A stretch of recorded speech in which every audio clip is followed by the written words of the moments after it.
Okay, so this is the Ile-Perrot Yacht Club pump out station. I'm just going to show you guys how to properly use our pump out. So you use your Yacht Club master key and you open the door. You will see once the door is open, you now have access to the control panel. The control panel will indicate you if it's ready to go. If this light is not on, that means there's something wrong and not to start.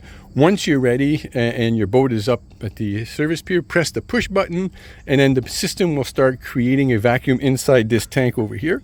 And once this needle here goes in the counter clockwise to about right here, about 9 o'clock if you will, then you know you have enough pressure, you're ready to pump and empty your holding tank.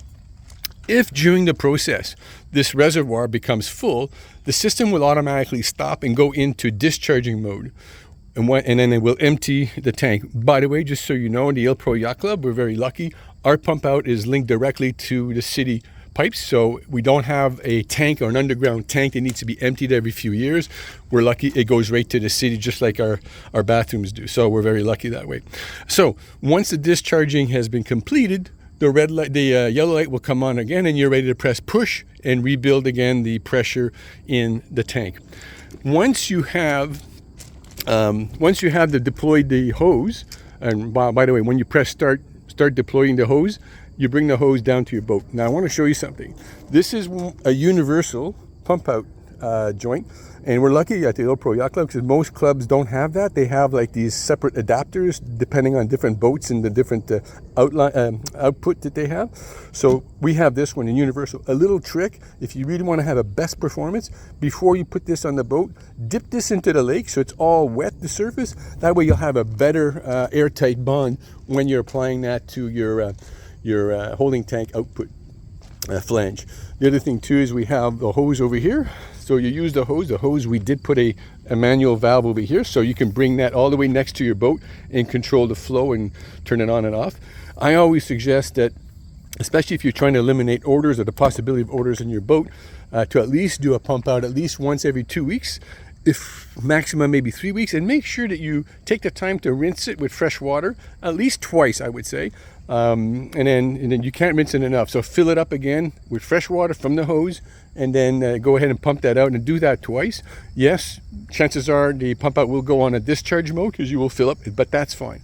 The second thing I wanted to talk about is before you recoil the hose here, I suggest that you dip the end in the lake so you can suck up some fresh water from the lake. So the fresh water is the last thing that goes through the hose here. Finally, once you have the hose coiled back onto its rack, weigh it. Just lift it up with your hands, and if you see it's heavy, that means there's still liquid in here, and probably not nice liquid. So just come over here, and I'm assuming the pump is still working. If not, make it work. Just press on the lever here, and that will do a final suction of everything that's in the hose. The reason we want to do that is, number one, we don't want residue in the hose, because this hose heats up in the summer with the sun on it and all that, so it's really not good for the hose to have liquid in it to heat up. But also inside the wall here, behind here, there's a check valve, a rubber check valve that allows for proper pressure and all that. So if the hose is still full, chances are that check valve, it's made out of rubber, is not closed properly either. So we'll probably end up having to replace that check valve where it's really not necessary. So take the time to really empty the hose out with the pump before you finish your job, and then we'll be able to minimize our maintenance and cost of operating maintaining this pump out. Lastly, if ever there's an issue where the light's not on or it's not working properly, whatever, please don't try to repair it yourself. We have members of the club who know what they're doing. Just consult with one of the executive members, and they'll know who to reach out to do the diagnostic and fix the repair. All right, I hope this video helps the Yacht Club members in better understanding the pump out process.